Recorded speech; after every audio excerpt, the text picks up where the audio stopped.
Karen Thompson was the kind of person who always seemed to find herself in the middle of something. Whether it was a heated argument at the grocery store checkout line or an accidental run-in with a stranger on the street, her life felt like a series of small but unforgettable moments. She wasn't someone who blended into the background. Karen had a way of standing out, for better or worse.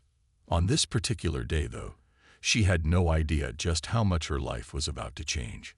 It all started on a crisp afternoon when Karen decided to do some shopping at her local supermarket. The weather outside was perfect, neither too hot nor too cold, and the streets buzzed with people going about their daily routines. Karen, dressed in her favorite jeans and a casual sweater, walked into the store with a reusable bag slung over her shoulder. Her plan was simple: grab a few essentials and head back home before the evening news came on. But plans have a funny way of falling apart, don't they? As Karen made her way through the aisles, filling her cart with bread, milk, and snacks, she couldn't help but notice a growing sense of excitement outside. People were gathering near the entrance, their faces lit up with curiosity. At first, Karen thought there might be a celebrity sighting or maybe even a flash mob. That wouldn't be unusual in her neighborhood, where unexpected surprises often popped up without warning. But as she got closer to the door, she realized something far more unusual was happening. Standing near the entrance was a man unlike anyone Karen had ever seen before. He wore a striking uniform that looked almost regal, complete with polished buttons and shiny boots. His posture was rigid, his expression calm yet authoritative. Around him, people whispered excitedly, snapping photos and pointing. "Is he part of the Royal Guard?" One woman asked aloud, her voice tinged with awe. Another man nodded enthusiastically, explaining that members of the royal family were visiting the area, and this guard was stationed nearby for security purposes. But Karen didn't hear any of those details. To her, the scene unfolding outside felt suspicious rather than celebratory. Why was this man standing so still? Why were people crowding around him instead of keeping their distance? And what exactly was he doing here, in her quiet little corner of the city? Her mind began racing with questions, each one fueling her growing unease. In her head, scenarios played out like scenes from a movie, none of them good. Karen had always been someone who trusted her instincts, even if they sometimes led her astray. Today, her instincts were screaming at her to act. Without realizing it, she tightened her grip on her purse, her fingers brushing against the familiar shape of her pepper spray. It was a habit she'd picked up years ago, after watching countless crime shows and documentaries. "You can never be too careful," she often told herself. But as she stood there, heart pounding and thoughts swirling, she failed to notice the subtle signs that could have eased her fears: the respectful smiles of the crowd, the calm demeanor of the guard, the absence of any real threat. Instead, Karen saw only what her anxious mind allowed her to see: danger lurking just beneath the surface. Little did she know, her next move would not only alter her own life, but also become the talk of the town and beyond. The scene outside the supermarket was buzzing with energy, but Karen's mind wasn't focused on the excitement. Instead, her thoughts were racing in a completely different direction. She couldn't shake the feeling that something wasn't right. The tall man in the uniform, was he really there to protect, or was he hiding something? Her imagination, which had always been both a gift and a curse, began spinning wild theories. What if he wasn't part of any royal detail at all? What if this was some elaborate ruse to distract people while something sinister unfolded? Karen's eyes darted around nervously as she tried to piece together what she was seeing. The crowd seemed cheerful enough, snapping pictures and chatting animatedly. Children tugged at their parents' sleeves, pointing excitedly at the guard, while adults exchanged knowing glances. But Karen didn't notice any of that. To her, the situation felt staged, almost too perfect. Why was everyone so relaxed? Shouldn't they be more cautious? After all, you couldn't trust just anyone these days, not with everything she'd seen on TV. Her gaze returned to the guard, who stood motionless near the entrance. His posture was upright, his hands clasped behind his back, and his expression unreadable. To most people, he looked professional and composed, exactly what you'd expect from someone tasked with protecting royalty. But Karen saw none of that. To her, his stillness felt unnatural, like he was waiting for something or someone. Maybe he was scanning the crowd for troublemakers. Or worse, maybe he was the troublemaker. The idea sent a shiver down her spine. Without realizing it, Karen's hand slipped into her purse, her fingers closing tightly around the small canister of pepper spray she carried everywhere. It was a habit born out of years of watching crime shows and reading news stories about scams, thefts, and worse. Better safe than sorry, she muttered under her breath, repeating the mantra that had guided her through countless sticky situations. She didn't plan to use it. Not yet, anyway. But having it close gave her a strange sense of comfort, like a security blanket for her nerves. As she continued to watch the guard, her paranoia grew stronger.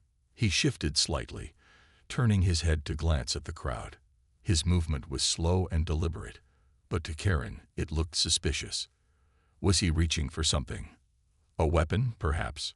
Her heart began to race faster, pounding in her chest like a drum. Her grip on the pepper spray tightened involuntarily. Every instinct screamed at her to act, to do something before it was too late. Karen's mind flashed back to those documentaries she loved so much, the ones where ordinary people stopped crimes by trusting their gut. If only they could see her now, standing here ready to take action. They'd probably cheer her on, calling her brave or heroic. At least that's what she told herself as doubt crept in. Maybe she was overreacting. Maybe this guy really was just doing his job. But how could she know for sure? There was no time to ask questions, no way to confirm whether her fears were justified. All she had was her intuition. And right now, it was telling her to act. The seconds ticked by like hours as Karen wrestled with her decision. She glanced around, hoping someone else would step in and clear up the confusion. But no one moved. Everyone seemed perfectly content to stand there, gawking and taking photos. Didn't they realize how dangerous this could be? Frustration bubbled inside her, mixing with fear until she could barely think straight. Her breathing quickened, and her palms grew clammy. This was it. She had to make a choice, and fast. Unbeknownst to Karen, her actions were about to change everything. Not just for her, but for the unsuspecting guard and the dozens of bystanders nearby. Yet in that moment, all she could focus on was the voice in her head urging her to protect herself and everyone else from whatever threat might be lurking. Little did she know, her next move would leave her questioning every single decision she'd ever made. Karen's mind was a whirlwind of thoughts, doubts, and fears. The guard's slight movement, just a turn of his head and a shift of his weight, was all it took to push her over the edge. Her grip on the pepper spray tightened even more, her knuckles turning white. She told herself she was doing the right thing, that she was protecting not only herself, but also the people around her. If this man turned out to be a threat, she'd be the hero who stopped him before anything bad happened. At least, that's what she wanted to believe. The guard, unaware of the storm brewing in Karen's mind, continued to stand tall and composed. His eyes scanned the crowd calmly, ensuring everything was under control. To anyone else, he looked like the picture of professionalism, a symbol of duty and honor. But Karen wasn't seeing him as he truly was. In her mind, every move he made was calculated, every glance suspicious. When he adjusted his stance slightly, shifting his weight from one foot to the other, Karen's heart skipped a beat. He's reaching for something, she thought frantically. This is it. I have to act now. Before she could second-guess herself, Karen stepped forward, raising her arm with surprising speed. The small canister of pepper spray glinted in the sunlight as she aimed it directly at the guard. A split second later, she pressed down on the nozzle, releasing a sharp burst of the chemical mist. Time seemed to freeze as the spray shot through the air, landing squarely on the guard's face. For a moment, there was complete silence, as if the entire world had stopped to process what had just happened. Then chaos erupted. The guard staggered backward, his hands flying to his eyes as he let out a startled gasp. The once calm atmosphere dissolved into panic as people screamed and scattered in every direction. Some dropped their phones, others tripped over each other in their haste to get away. Children cried, and parents shouted, trying to shield them from the commotion. It was utter bedlam. And at the center of it all stood Karen, frozen in place, her arms still extended. Her brain struggled to catch up with reality. What had she done? This wasn't how it was supposed to go. In her head, she'd imagined stopping a dangerous criminal or preventing some kind of disaster. But now, staring at the guard as he coughed and blinked furiously, she realized the truth. She had attacked an innocent person. He wasn't reaching for a weapon. He wasn't a threat at all. He was just doing his job, standing there quietly while people admired his presence. Karen's stomach churned as guilt washed over her in waves. She lowered her arms slowly, her fingers trembling as they released the pepper spray. The object that had once felt like her shield now felt heavy and wrong in her hand. Her chest tightened, making it hard to breathe. She wanted to disappear, to rewind time, and undo everything that had just happened. But she couldn't. The damage was done, and there was no going back. As the guard tried to regain his composure, leaning against a nearby wall for support, Karen noticed the way the crowd was looking at her now. Gone were the smiles and excitement from earlier. Instead, she saw shock, anger, and disbelief etched onto their faces. Whispers spread like wildfire. Did she really just do that? Who does that? Karen felt the weight of their stares pressing down on her, crushing her under the realization of her mistake. She opened her mouth to say something, anything, but no words came out. How could she explain herself when she barely understood what had driven her to act so recklessly?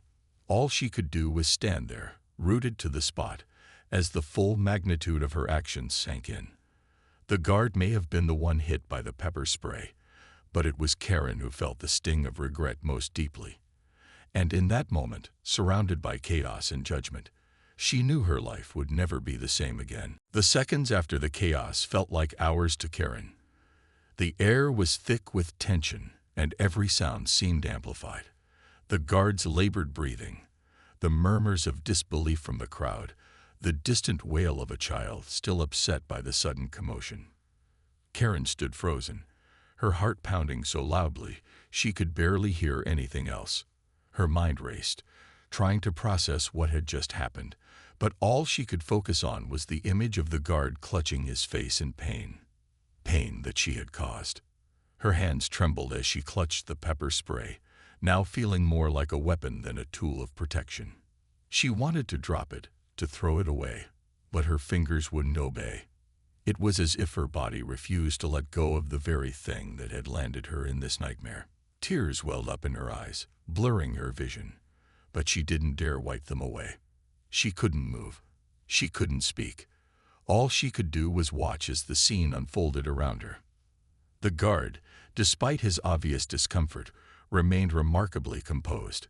He leaned against the wall for support, his posture still upright even as he struggled to blink away the burning sensation in his eyes. A few bystanders cautiously approached him, offering tissues and water, their voices soft and concerned. "Are you okay, sir?" One woman asked gently, her tone filled with both worry and admiration. The guard nodded weakly, managing a quiet "thank you" before taking the sip of water. His professionalism never wavered, even in the face of such an unexpected and humiliating attack. But Karen wasn't paying attention to the kindness of the crowd or the guard's resilience. Her focus was entirely on herself and the overwhelming wave of guilt crashing over her. She replayed the moment in her head over and over again. The way she'd stepped forward without thinking, the sharp hiss of the spray leaving the canister, the look of shock on the guard's face as it hit him. Each memory felt like a punch to the gut, leaving her breathless and nauseous. As the initial panic began to subside, the reality of her situation started to sink in. People were staring at her, not with curiosity or amusement, but with judgment. Some shook their heads in disapproval, while others whispered behind cupped hands, their words cutting deeper than any insult. Can you believe she did that? Who brings pepper spray to a grocery store? What kind of person attacks a royal guard?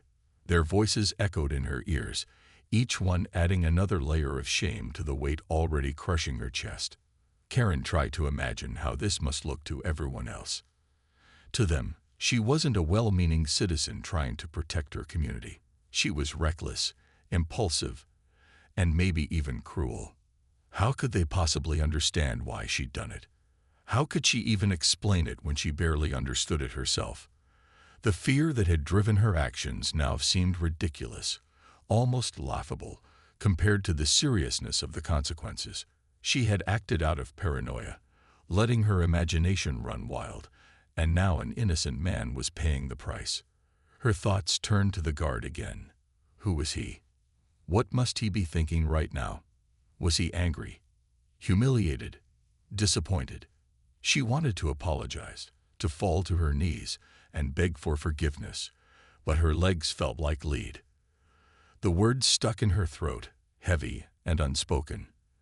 Instead, she stood there, tears streaming down her face, as the crowd slowly dispersed, leaving her alone with her guilt and the lingering aftermath of her mistake. Then came the sound of approaching footsteps, quick and purposeful. Security personnel had arrived, their expressions stern as they assessed the situation. One of them approached Karen, asking her to step aside for questioning. She complied silently, her head bowed in shame. As she was led away, she stole one last glance at the guard. He was still standing, still dignified, despite everything. And in that moment, Karen realized something she hadn't fully grasped before. This wasn't just about her anymore. Her actions had affected someone else, a stranger who didn't deserve any of this. The realization hit her like a ton of bricks. She had made a terrible mistake, one that would haunt her for days, weeks, maybe even years to come. But as painful as it was, she knew she couldn't undo what had been done. All she could do now was face the consequences and hope, somehow, to make things right. Karen sat in a small, sterile room at the local police station, her hands clasped tightly together on the table in front of her. The fluorescent lights buzzed overhead, casting harsh shadows across the walls and making the silence feel even heavier. She had been escorted here after the incident, her mind still reeling from everything that had happened. Now, as she waited for someone to come in and question her, she couldn't stop replaying the events of the day in her head. Each memory felt like a punch to the gut, leaving her more overwhelmed with guilt than before. The door creaked open, breaking the suffocating quiet. A middle-aged officer walked in, his expression neutral but not unkind. He carried a notepad and pen, setting them down gently on the table before sitting across from Karen. "Miss Thompson," he began, his voice calm and measured, "we need to understand what happened today. Can you walk me through it?" Karen swallowed hard, her throat dry despite the glass of water sitting untouched beside her. She hesitated for a moment, unsure where to start or how to explain herself without sounding completely irrational. Finally, she took a deep breath and began speaking. Her words came out haltingly at first, but as she continued, they gained momentum. She talked about the crowd outside the supermarket, the guard's presence, and the whirlwind of thoughts that had led her to act so impulsively. I thought he was dangerous," Karen admitted, her voice trembling. "I didn't mean to hurt anyone. I just wanted to protect people." The officer listened patiently, jotting down notes as she spoke. When she finished, there was a long pause. The weight of her confession hung in the air between them, heavy and undeniable. After a few moments, the officer leaned back in his chair, studying her carefully. "Do you realize who that man was?" he asked, his tone neither accusatory nor sympathetic, just matter of fact. Karen nodded slowly, tears welling up in her eyes again. By now, she knew exactly who the guard was, a member of the royal family's security detail, tasked with ensuring their safety during public appearances. He wasn't a threat. He was a protector, just like she claimed to be when she sprayed him.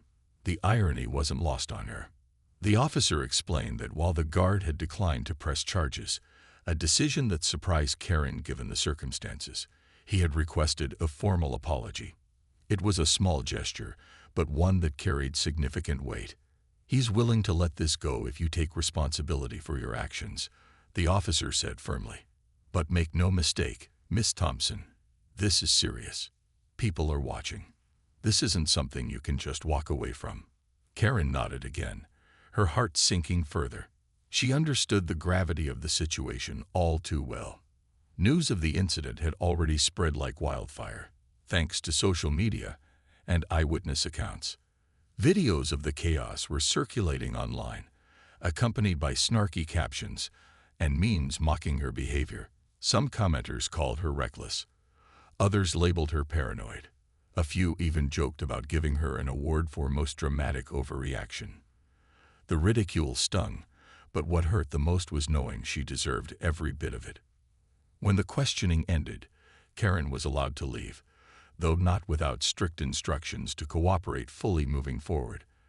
As she stepped outside the station, the cool evening air hit her face, offering little relief from the storm raging inside her. She pulled her jacket tighter around herself, feeling exposed and vulnerable under the glare of passing headlights and curious stares.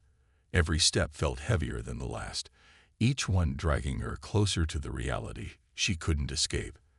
That night, alone in her apartment, Karen stared blankly at her phone screen. Notifications poured in. Messages from friends asking if the stories were true, news alerts summarizing the incident, and countless memes poking fun at her expense. She scrolled through them numbly, her chest tightening with every swipe. For the first time in her life, she felt truly humiliated, not just because of what she'd done, but because everyone else knew about it too. But amidst the shame and embarrassment, a spark of determination began to flicker within her. She couldn't undo what had happened, but she could try to make amends. The guard had shown remarkable grace by not pressing charges, and Karen owed it to him, and to herself, to do better. With trembling hands, she picked up a pen and a piece of paper, determined to write the most sincere apology she could muster. For the first time since that fateful afternoon, she felt a glimmer of hope. Maybe, just maybe, she could turn this disaster into a lesson, one that would change her for the better. Karen spent the next several days consumed by a single goal: making things right. It wasn't enough to simply apologize. She needed to show genuine remorse and take full responsibility for her actions. The guard's decision not to press charges had given her a second chance, but Karen knew that this was her opportunity to prove she wasn't the reckless, impulsive person everyone thought she was. She needed to redeem herself. Her first step was writing a heartfelt letter of apology. Sitting at her kitchen table with a blank sheet of paper in front of her, Karen wrestled with how to put her feelings into words. Every draft felt inadequate, like it didn't fully capture the depth of her regret or the sincerity of her intentions. Finally, after hours of rewriting and revising, she settled on a version that felt honest and raw. In the letter, she explained her side of the story, not as an excuse, but as context. She admitted her fears had clouded her judgment and led her to act recklessly. Most importantly, she expressed her deep regret for causing harm to someone who was only doing his job. "I am truly sorry for what I did," she wrote. "I never intended to hurt you or disrupt your work. My actions were wrong, and I will carry the weight of that mistake for a long time. Please know that I deeply respect the role you play in protecting others, and I hope one day you can forgive me." With the letter complete, Karen turned her attention to arranging a face-to-face meeting. This part proved far more challenging than she anticipated. After contacting the palace office multiple times, she was initially met with polite but firm rejections. Understandably, they were hesitant to allow someone who had caused such a public incident access to a member of the royal guard. But Karen refused to give up. Each day, she called again, explaining her desire to personally apologize and make amends. Slowly, her persistence paid off. A representative from the palace agreed to facilitate a private meeting, though they emphasized it would be entirely at the guard's discretion whether he chose to accept her apology. In the weeks leading up to the meeting, Karen prepared tirelessly. She rehearsed what she would say, practicing in front of the mirror until her delivery felt natural and sincere. She imagined every possible reaction the guard might have, from anger and frustration to indifference, and braced herself for each scenario. Despite her nerves, she remained determined to approach the encounter with humility and respect. The night before the meeting, Karen barely slept. Her mind raced with thoughts of what lay ahead. Would the guard even want to see her? Would her apology mean anything to him? What if he rejected her outright? These questions swirled endlessly, keeping her awake long after the clock struck midnight. Yet through the anxiety, there was also a sense of resolve. No matter how difficult or uncomfortable the meeting might be, Karen knew it was something she had to do. It wasn't just about fixing her mistake. It was about proving to herself that she could grow from it. On the morning of the meeting, Karen dressed carefully, choosing an outfit that conveyed both professionalism and humility. As she stood in front of her mirror, smoothing out invisible wrinkles, she whispered a quiet prayer for strength. Today was the day she would finally confront the consequences of her actions head-on. For better or worse, she was ready to face them. When she arrived at the designated location, a quiet room in a neutral building arranged by the palace, her heart was pounding so loudly she could hear it in her ears. Taking a deep breath, she stepped inside, where the guard was already waiting. He looked calm and composed, his expression unreadable. For a moment, Karen froze, overwhelmed by the reality of standing face to face with the man she had wronged. Then, summoning every ounce of courage she had, she walked forward, clutching her letter tightly in her hand. This was it, the moment she had been preparing for. Whatever happened next, she vowed to handle it with grace and honesty. The room was quiet, almost eerily so. Karen stood a few feet away from the guard, her heart racing as she tried to steady herself. The air felt heavy with unspoken tension, and for a moment, all she could hear was the faint hum of the overhead lights. She glanced at the guard, taking in his composed demeanor. His uniform was immaculate, his posture upright, and his expression calm, so different from the chaos of their last encounter. Despite his composure, Karen couldn't help but notice the faint redness still lingering around his eyes, a subtle reminder of what she had done. "Thank you for agreeing to meet with me," Karen began, her voice trembling slightly. She cleared her throat, trying to sound more confident than she felt. I know this doesn't fix anything, but I wanted to say how sorry I am for everything." Her words came out haltingly at first, but as she continued, they gained strength. She handed him the letter she had written, her hands shaking as he took it. "I hope this explains how truly sorry I am." The guard unfolded the letter and read it silently, his face unreadable. Karen held her breath, waiting for some kind of reaction. Anger, disappointment, maybe even forgiveness. But he remained silent. When he finished reading, he folded the paper neatly and placed it on the table beside him. For a moment, neither of them spoke. The silence stretched on, each second feeling like an eternity.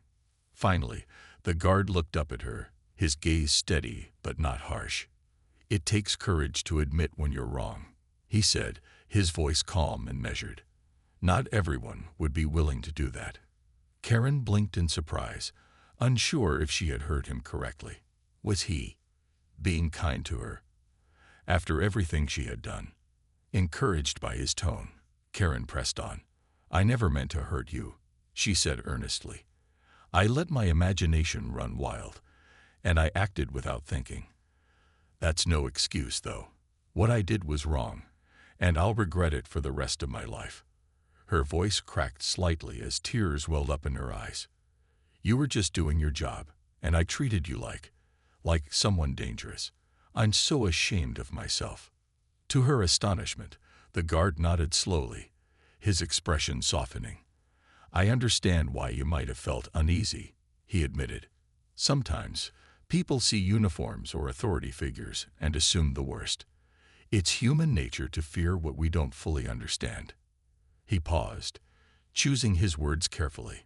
But part of my role is to reassure people, not to intimidate them. Clearly, I failed in that regard today. Karen shook her head vigorously. No, that's not true. She insisted. This wasn't your fault. I made assumptions based on nothing, and I acted recklessly. You didn't deserve any of this.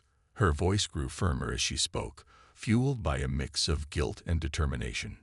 If anything, this whole situation has taught me how important it is to think before I act, and to give people the benefit of the doubt. The guard smiled faintly, a gesture that caught Karen off guard. It wasn't a smile of amusement or mockery, but one of understanding. We all make mistakes, he said simply. What matters is what we learn from them, and whether we choose to grow because of them. His words hit Karen like a wave, washing over her with a sense of clarity she hadn't felt since the incident. In that moment, she realized something profound. This man wasn't just forgiving her, he was teaching her. As the meeting drew to a close, Karen felt a weight lifting from her shoulders, a weight she hadn't even realized she'd been carrying. The guard's grace and patience had shown her that redemption was possible, even after the most embarrassing and humiliating mistakes. More importantly, it reminded her of the power of empathy and understanding. She left the room with a renewed sense of purpose, vowing to carry these lessons with her for the rest of her life. For the first time in weeks, Karen allowed herself to feel a flicker of hope. Maybe this experience wouldn't define her forever. Maybe, just maybe, it could become the turning point that changed her for the better. In the weeks and months that followed her meeting with the Royal Guard, Karen's life began to transform in ways she never could have imagined. The incident had left an indelible mark on her, but instead of letting it define her as a failure or a laughingstock, she chose to use it as a catalyst for growth. Determined to turn her mistake into something meaningful, Karen embarked on a journey of self-reflection and action, a journey that would not only change her own life, but also touch the lives of others. Karen started by volunteering at community centers, where she shared her story with groups of people eager to learn from her experience. At first, speaking publicly about what had happened was terrifying. She worried about being judged, ridiculed, or dismissed as just another reckless individual. But as she stood before audiences, some small, some large, she realized something surprising. People weren't there to criticize her. They were there to listen, to understand, and to take away lessons they could apply to their own lives. Her talks focused on themes like empathy, patience, and responsible decision-making. She spoke candidly about how fear and assumptions had clouded her judgment, leading her to act impulsively without considering the consequences. We live in a world where we're constantly bombarded with information, she told one group. It's easy to jump to conclusions or react out of panic. But taking a moment to pause, to ask questions, to think critically, can make all the difference. Her words resonated deeply, especially among younger listeners, who often struggled with peer pressure and quick decision-making. Word of Karen's efforts spread quickly, earning her invitations to schools, local events, and even online platforms. Teachers praised her for her honesty and vulnerability, while students admired her willingness to admit fault and work toward improvement. Slowly but surely, the narrative around Karen shifted. What had once been a source of ridicule became a story of resilience and redemption. Memes and jokes about her pepper spray mishap began to fade, replaced by admiration for her determination to grow from her mistake. Beyond public speaking, Karen took steps to educate herself further. She attended workshops on conflict resolution, emotional intelligence, and effective communication. These sessions helped her develop tools to manage her impulses and approach situations with greater clarity. She also started journaling regularly, using writing as a way to process her thoughts and track her progress. Each entry served as a reminder of how far she'd come, and how much farther she still wanted to go. Her newfound perspective extended into her personal relationships as well. Friends and family noticed a change in Karen almost immediately. She was more patient, more thoughtful, and less prone to jumping to conclusions. Where once she might have reacted defensively or aggressively, she now sought to understand others' points of view before responding. This shift didn't go unnoticed. Many of her loved ones remarked on how much calmer and kinder she seemed. For Karen, these small victories were proof that she was on the right path. As time went on, Karen occasionally reflected on the guard who had shown her such unexpected grace. Though they hadn't kept in touch after their meeting, his words stayed with her. What matters is what we learn from our mistakes, and whether we choose to grow because of them. Whenever doubt crept in or old habits threatened to resurface, she reminded herself of his kindness and the lesson he had unknowingly imparted. It was a gift she carried with her every day. One evening, while scrolling through social media, Karen stumbled upon a post from someone who had attended one of her talks. The caption read, "Karen's story made me realize how important it is to slow down and think before acting. Thank you for sharing your truth. It changed my perspective." Beneath it was a photo of a handwritten note filled with reflections inspired by Karen's message. Reading those words brought tears to her eyes. Not tears of sadness, but of gratitude. In that moment, she knew she had truly turned a corner. Though the memory of that chaotic afternoon outside the supermarket would always linger, Karen no longer saw it as the defining moment of her life. Instead, it became a chapter in a larger story, one of growth, accountability, and second chances. And as she looked ahead to the future, she did so with hope, knowing that even the biggest mistakes could lead to the most profound transformations.